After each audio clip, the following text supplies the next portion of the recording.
What's up YouTube, it's your boy Nash here, welcome back to the channel, and for today's Yu-Gi-Oh news video, we've got some new cards.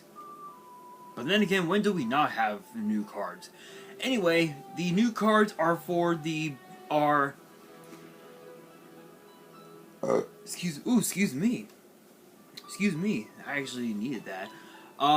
The new cards are coming out of the brand new set Photon Hypernova. And it features, and this video will feature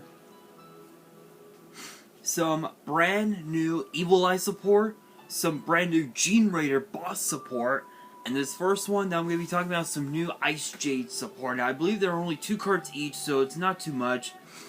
But obviously, you guys know there's a whole lot of cards to talk about with this set.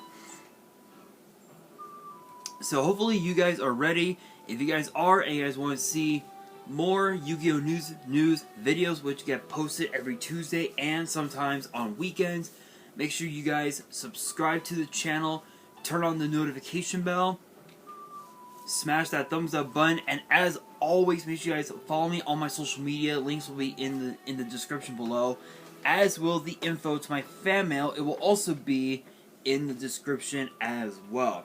And if you guys have not seen my last post on Instagram, I posted a photo of what it looks like with all 3 tins together.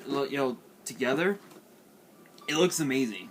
It looks absolutely gorgeous. But I actually was able to get my hands on 3 of the brand new 2022 tin of the Pharaoh's Gods. I plan on getting at least maybe 1 or 2 more, and then I plan to and then I plan on just opening 1 up and keeping the other 3 sealed, just because of the fact that these tins can age so well over time. So sometime either tomorrow, which will be Wednesday, or potentially this weekend, I don't know exactly when, but sometime this week or maybe next week, I will be opening up this tin in its entirety, on the hopes to get at least 1 Ash Blossom.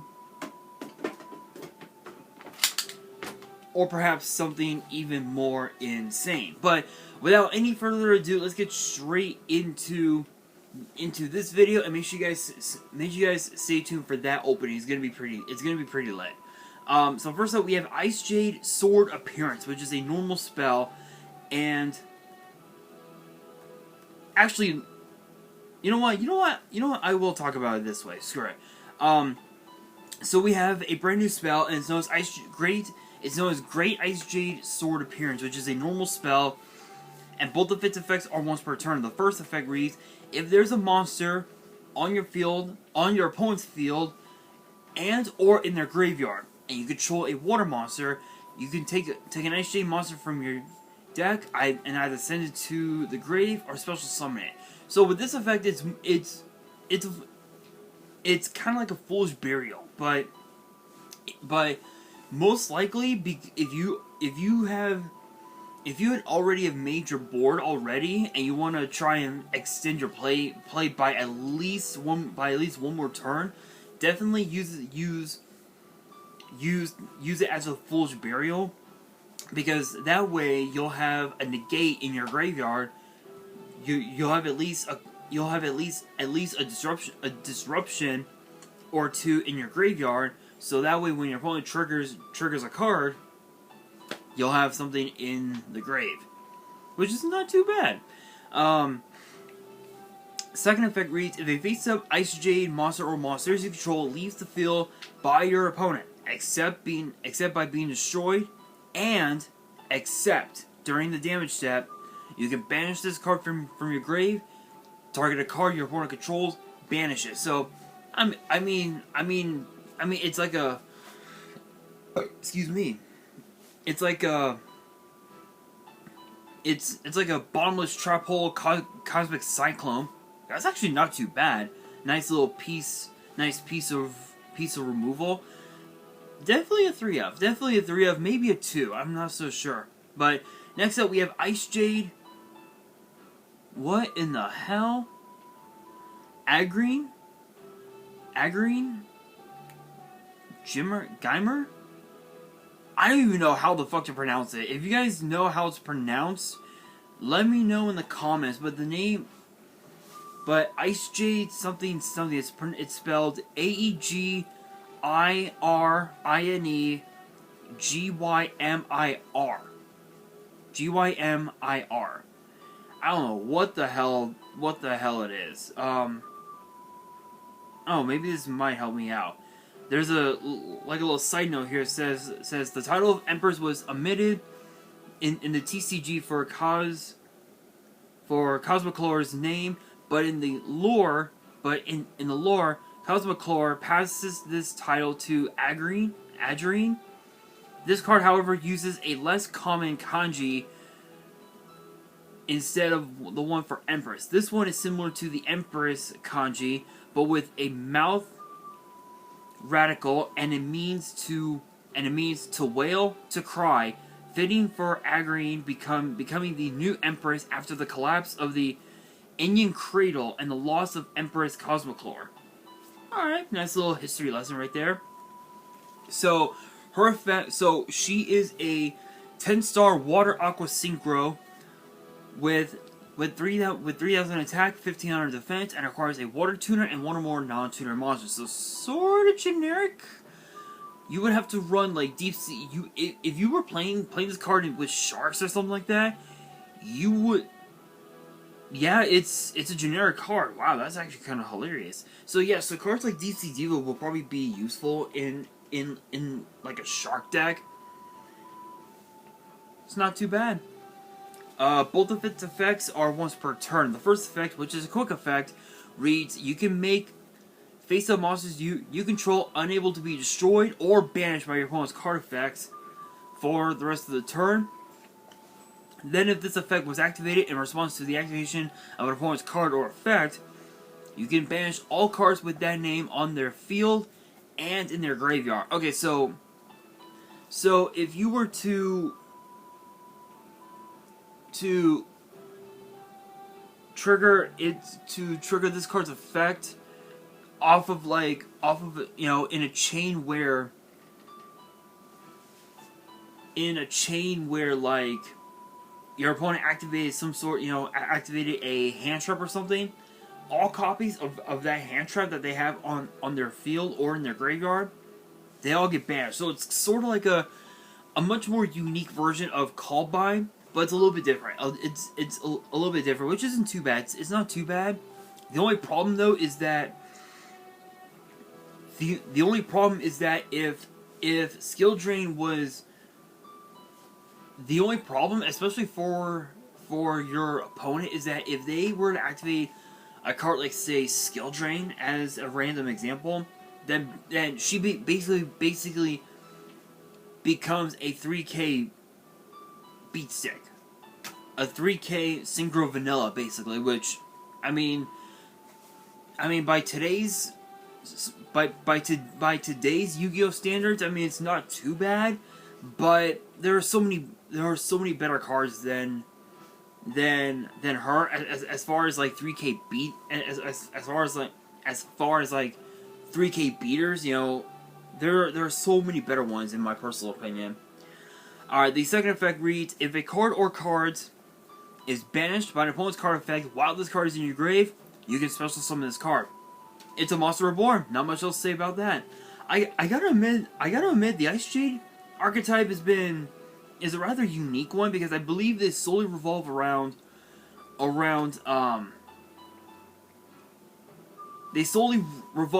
just controlling, controlling the board and being able to like force your opponent's hand, if you will. So that's not too bad. Next up, we got some new Generaider boss cards. I don't know why the hell this archetype is getting new support, but it is what it is. So first up, we have Vara. We have Vara, Satyr of the Generaider bosses, which is a 9-star Fire Fairy with 2,500 attack and defense, and the second and third effect of this card is a once per turn. The first effect reads you can only control one Vara. You can only control one of this card. All right, I mean that really doesn't matter. That really doesn't matter. I'm sure. Yeah, this is definitely a one of anyway. The second effect reads: if this card is in your hand or grave, you can send one other Generaider card from your hand to the grave.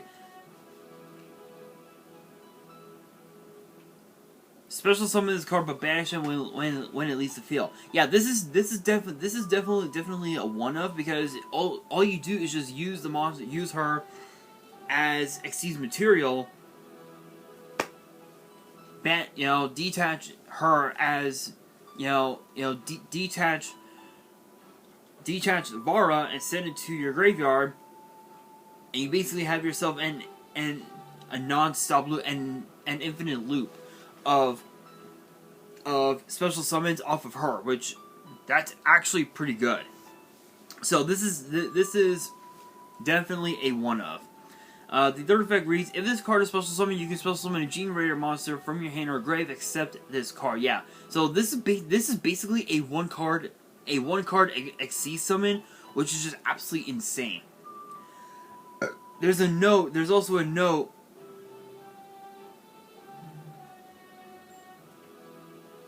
There's a couple of notes on this card that reads: Vara itself means to be a Germanic Nordic word. Oh, itself seems to be a Germanic / Nordic word for heed or be aware of. It could also be a feminized spelling of Var, a goddess of oaths. There's a second one that reads: Satyr itself is a form of pre-Christian Nordic magic associated with both seeing or telling the future as well as shaping the future. And while both men and women practiced it, it has an association with the feminine. Okay. I did not expect that at all. Okay, next, moving on. We have Leviathan.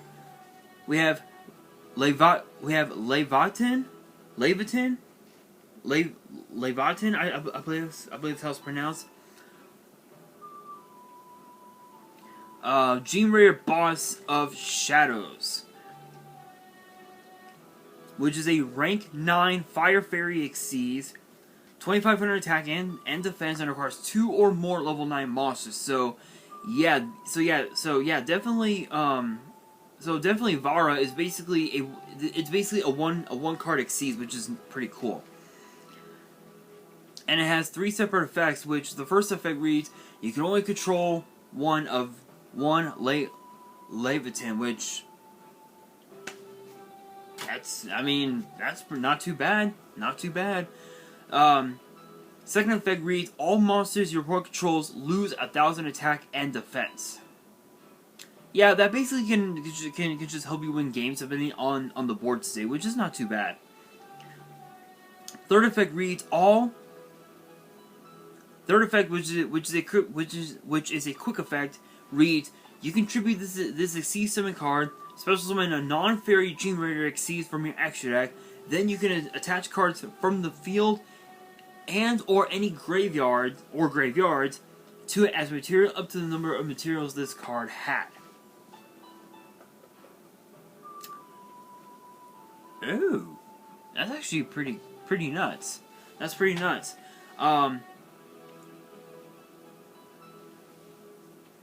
There's a note here that says Leviathan is a weapon crafted by Loki, mentioned in the Poetic Edda. It's been suggested to be a dart or projectile, sword or wand. However, while it seems to mean sure strike bolt or wounding one, its name is a kenning or metaphor for a sword. While it also is associated as being a magic wand used by practitioners of Satyr. Okay, I mean, Loki created it. You know what? I'm cool with that. I got no problems with it. No problems with Loki whatsoever. But moving on, we do have some brand new Evil Eye support. I never thought Evil Eyes would ever get new support after all this time. Because I think the Evil Eye came around, what was it?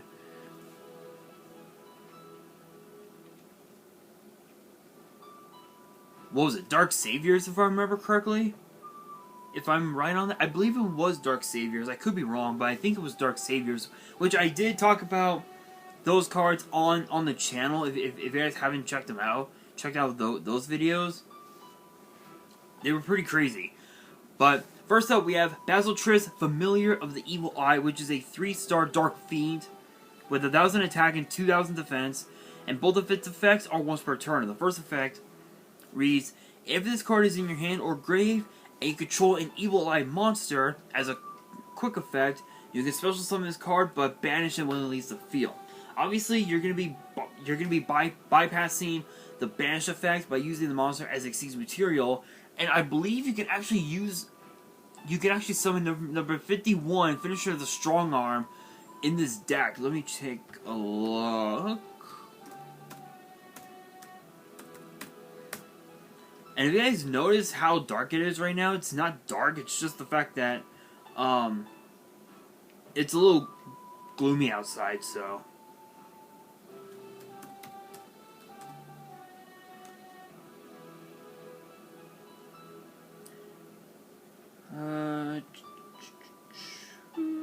Number 51, Finisher of the Strong Arm. Yeah, so you can pretty much go into that if you want, which is pretty cool. So that's actually not too bad.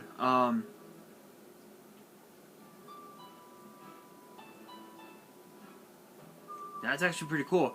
I actually had to look by looking at the Black Rose, at my Black Rose deck, which, by the way, I do have an updated Black Rose deck profile ready to go. I don't think I ever talked about that, the new deck on the channel. So make sure you guys stay tuned for that one. It's gonna be insane. It's gonna be insane. Hang on, guys. Actually, did I ever do that one? Oh, I did. Okay, yeah, I did. Okay, I checked and I did do the Black Rose deck. So if you guys have not checked out the Black Rose deck profile, I recommend you check it out. And I also did an updated Lightsworn deck profile as well. So if you guys have not checked out those videos, I recommend you check them out. I do have an update for my Egyptian God deck and my Morphtronic deck as well. I've got a couple others that I need to update. So make sure you guys get ready for those. It's gonna be pretty insane. But yeah, with this one effect, definitely cards like number 51 could work out. There are just so many other rank 3s that you can go into. And then you could just detach Basiltris and send it to your graveyard, so you don't have to banish it when it leaves the field, which is not actually pretty good. Second effect reads, during your opponent's turn, you can, which is a quick effect, immediately after this effect resolves, link summon an Evil Eye monster using materials you control. When you do, you can treat Evil Eye equipped spells you control as Evil Eye monsters and use them as material. Yeah, that's about as broken as it can get, because you're basically able to ensure that your board stays where it's at, and you don't have to do anything at all except just use the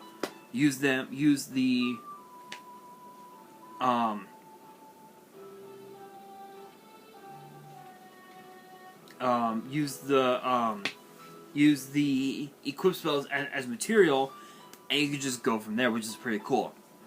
And then we have the brand new spell for them, which is the last card for today's video. It is known as Evil Eye Resurrection, which is a normal spell, and both of its effects are once per turn. And the first effect reads, send one Evil Eye monster and one Evil Eye spell trap from your deck to the grave. Add 1 Evil Eye equip spell from your deck to your hand, and for the rest of the turn, each time you activate a non-Evil Eye card or effect, you lose 500 points. 500 life points. I mean that's not too bad. That's not too bad, because in this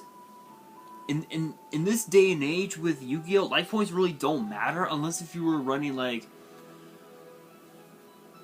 what was a spell, spell absorption, and you were just gaining life points. So that's not too bad. That's not too bad. Second effect reads, if you link summon an Evil Eye monster, you can banish the card from your grave.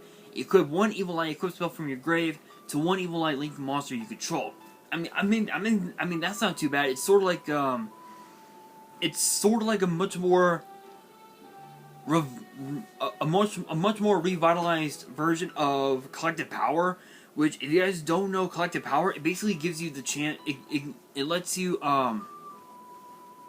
take 1 equip card and equip it to a proper monster that's on board.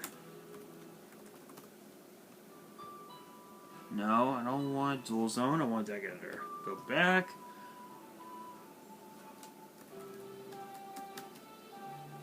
Collective Power. Yeah, target 1 face-up monster on the field, equip it with all equipped cards on the field. If any of those equipped cards is now equipped to an incorrect target, destroy the equipped card. Destroy that equipped card. Yeah, so it's basically Collective Power, but just a little bit better, in my personal opinion. So honestly, that's not too bad. That's not too bad. It's not too bad. But what's interesting though is that the Evil Eye archetype, it's not meant to be a full-fledged deck. It's meant to be a side package for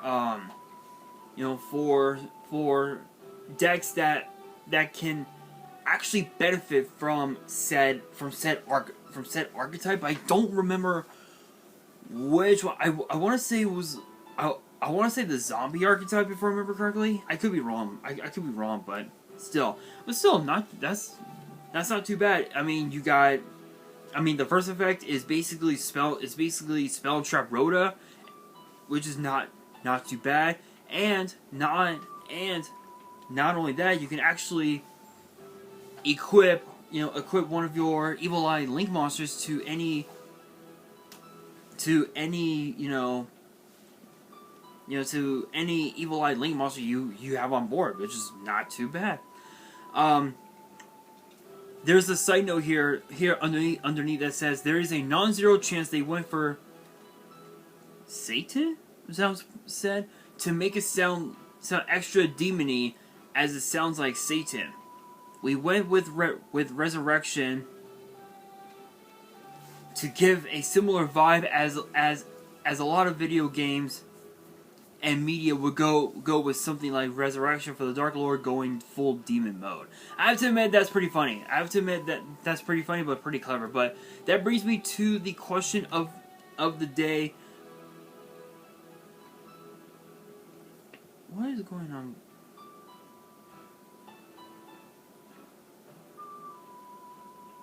But that brings me to the question of the day,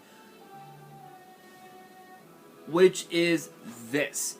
Do you guys think that the Generaider boss deck will be meta upon the set release of Photon Hypernova? Let me know down in the comments below, and that will do it for today's video. Hopefully you guys enjoyed. If you did, make sure you guys smash that thumbs up button. If you guys are new to the channel and you guys want more Yu-Gi-Oh news videos, which get posted every Tuesday and sometimes on weekends, make sure you guys subscribe to the channel and turn on the notification bell so you guys do not miss out on any new content that comes your way.